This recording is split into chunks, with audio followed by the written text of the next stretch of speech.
1 डिसेंबरला महाराष्ट्रातल्या मराठा समाजासाठी सगळ्यांनी म्हणजे जे आत्ता साखळी उपोषण उभा आहेत ते सुरूच ठेवायचे, परंतु 1 डिसेंबरपासून महाराष्ट्रातलं एकही गाव असं राहणार नाही की तिथं मराठा आरक्षणासाठी साखळी उपोषण सुरू नाही। सगळ्यांनी साखळी उपोषण सुरू करण्याची तयारी आत्तापासून करायची। याचबरोबर महत्त्वाचं म्हणजे एक की हे महाराष्ट्रातल्या मराठा समाजासाठी राजकारणी माणसासाठी, नेत्यांसाठी, अधिकाऱ्यांसाठी, शिक्षकांसाठी आणि डॉक्टरांसाठी महत्त्वाची माहिती। आम्ही जो हा दौरा पाठीमागचा 2 केलेत आणि हा पण 3रा केला आहे, याच्यामध्ये कोणाकडूनही एकही रुपया घेतला जात नाही। कोणत्याही अधिकाऱ्यानं, कोणत्याही नेत्यानं, कोणत्याही उद्योगपतीनं, कोणत्याही डॉक्टरांनं जर कोणी पैसे मागितले तर त्याला देऊ नका, कारण स्वतःचा खर्च स्वतः हे लोक स्वतःच्या गाडीचा पण करतात आणि दौऱ्याचा डिझेलचा पण करतात। कोणीही देऊ नये, मी म्हणत नाही कोणी दिले असतील, आम्ही सावध करायलो, आणि जर कोणी दिले असले ते पैसे आमच्या नावावर किंवा मराठा समाजाच्या नावावर घेतले असले त्यांनी आत्ता माघारी मागावेत।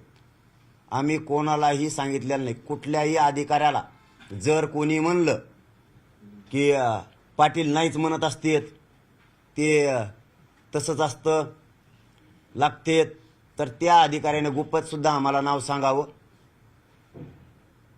नसता सगळ्यांनी त्यांचे पैसे जर कोणी 400, 500, 200 काहीही दिले असले, 4 आणे दिले असले तरी वापस घ्या।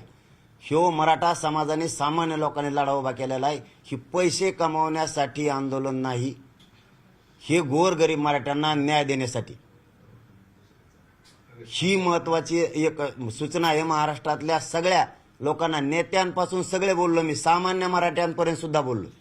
त्याच्यात अधिकारी आले, डॉक्टर आले, शिक्षक आले, पोलीस आले, काही सगळे धरा, नेते धरा, उद्योगपती धरा, एखादा गावचा नेता धरा, गावचा युवा नेता धरा, तुम्हाला कोण पकडायचे त्याच्यात ते पकडा। सामान्य मराठ्यांना सुद्धा 1 रुपयाही कोणी देऊ नका कोणाला, सामान्यांनी सुद्धा कोणाला द्यायचा नाही आणि श्रीमंतांनी सुद्धा द्यायचा नाही, कारण हे लढा सामान्याने उभा केला, याच्यात कोणाचा काही संबंध नाही। आणि कोणी जर याच्यात मागत असेल, दुकानदाराला लावत असेल तर त्याच्याकडून पैसे वापस मागवा। जर आम्हाला माहीत झालं किंवा मराठा समाजाला जर माहीत झालं की हे कुणीतरी मराठा समाजाच्या जीवावर किंवा दौऱ्याच्या जीवावर किंवा सभेच्या जीवावर किंवा आंदोलनाच्या जीवावर पैसे काढतोय, त्याला समाज माफी करणार नाही, त्याची गैरसुद्धा होणार नाही। त्यामुळे ही काळजी सगळ्यांना घ्या, मराठा समाजाच्या कार्यकर्त्यांनी घ्या आणि देणाऱ्यांनी सुद्धा घ्या, कारण देणाऱ्यांनी जरी गुपचूप दिलं तरी त्याचं सुद्धा वाजविणार आहेत, मग आम्ही त्याला सुद्धा सोडणार नाही, कारण आमच्या आंदोलनाला डाग लागता कामा नये। चला, याचबरोबर वाशी परांड्यापासून दौऱ्याची सुरुवात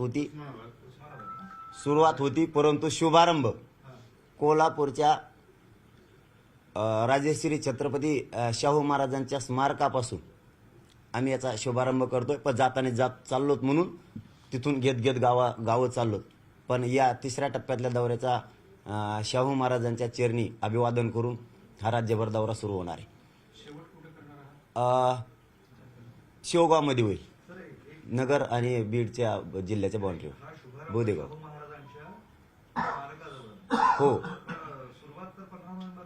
नाही जाताना चाललोत आम्ही, चाललो नाही जातानाच जातो, परंतु आता वाशीलाच आम्ही, वाशीला पण फोटो ठेवणार आहेत तिथून, परंतु जाताना चाललो तर ते लोक जाऊ द्या ना, आमचं डायरेक्ट ठरलं होतं कोल्हापूरला जायचं, पण जाताना ते म्हणजे मग घेत जा माघारी वळून देण्यापेक्षा, तर शुभारंभ ह्या 3ऱ्या टप्प्यातला की ज्यांनी या देशालाच म्हणूया की आरक्षण दिलं, न्याय दिला, त्या शाहू महाराजांच्या स्मारकाला अभिवादन करून या 3ऱ्या टप्प्यातलं अंतरवाली म्हणजे शेवगाव बीडच्या बाउंड्रीवरती, शेवगावला पण आहे आणि बोदेगावला पण आहे, दोन्ही जागेवर कार्यक्रम, नगर जिल्ह्यात आणि बीड जिल्ह्यात।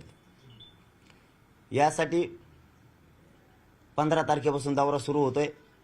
आपण महाराष्ट्रातल्या मराठा समाजाच्या गाठीभेटी घेण्यासाठी आणि आशीर्वाद घेण्यासाठी, कारण तुमचा आशीर्वाद आवश्यक आहे।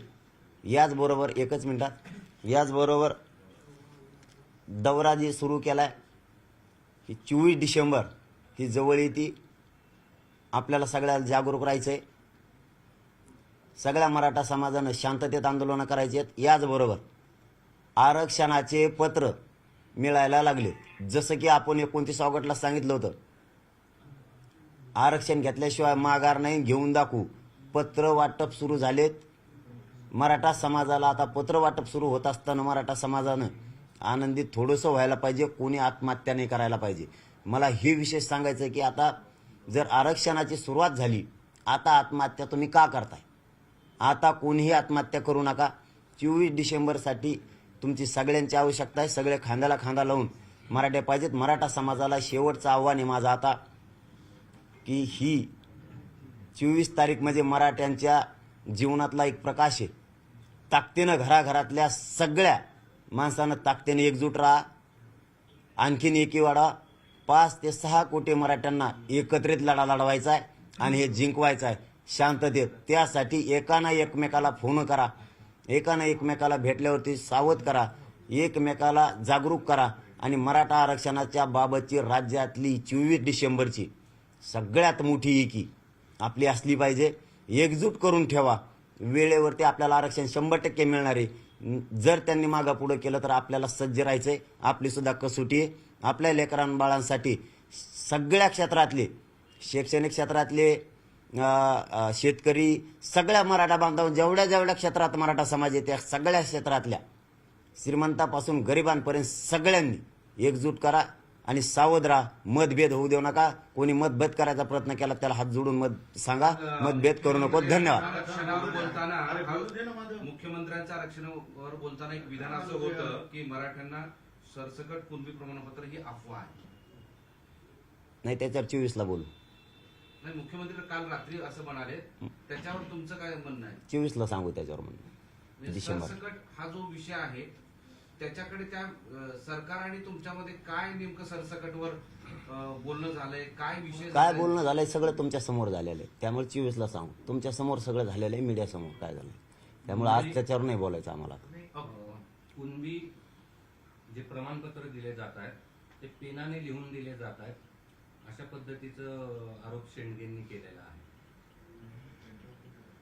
मग आता पेनाने त्याच्यात खडून लिहून देते का? खोटी गावागावात खोटी प्रमाणपत्र बनवले जात असल्याचं त्यांनी म्हटलं. म्हणजे भुजबळांनी पण आरोप केला. असं होऊ शकत नाही. आता ते काहीतरी करणारच आहेत. त्यांना काहीच सहन व्हाय नाही सध्या भुजबळ साहेबाला. काय करावं आम्ही तरी त्याला. त्यांना आता किती समजून सांगितलं तरी लक्षात येणार, पुरावे मिळाले तरी त्यांच्या लक्षात येणार. त्याला आम्ही तरी काय करावं. ते आणखीन त्यांच्या विचारात परिवर्तन करणार की मिळू द्या गोरगरिबाच्या लेकराला, आता हक्काचं आहे तर मिळू द्या. परंतु राज्य सरकारला आणि मुख्यमंत्री साहेबाला मराठा समाजाची विनंती की प्रमाणपत्र देण्याची स्पीड वाढवा.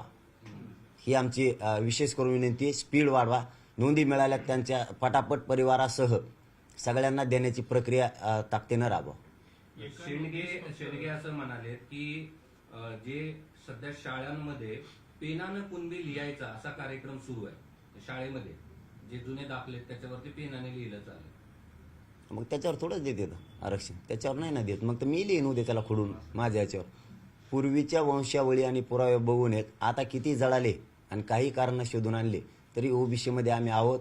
40-50 वर्ष तुम्ही आमचं आरक्षण खाल्लं हे सिद्ध झालंय. आणि हे सामान्य ओबीसी बांधवांना पटलंय की नेत्यांमुळं मराठ्यांच्या पोरावर अन्याय झालाय. हे सामान्य ओबीसीला पटल्यामुळं त्यांनी यांचं ऐकायचं आता बंद केलंय आणि मराठ्यांना सपोर्ट देणं सुरू केलंय. आंदोलन पैसे कमावण्यासाठी नाही हे थोडा आशय स्पष्ट करा ना. हा, नाही काय असतं तसा काय डाऊट नाही. मी पहिला शब्द वापरला. परंतु मागचं पुढचं सगळं बघून मी जागरूक आहे.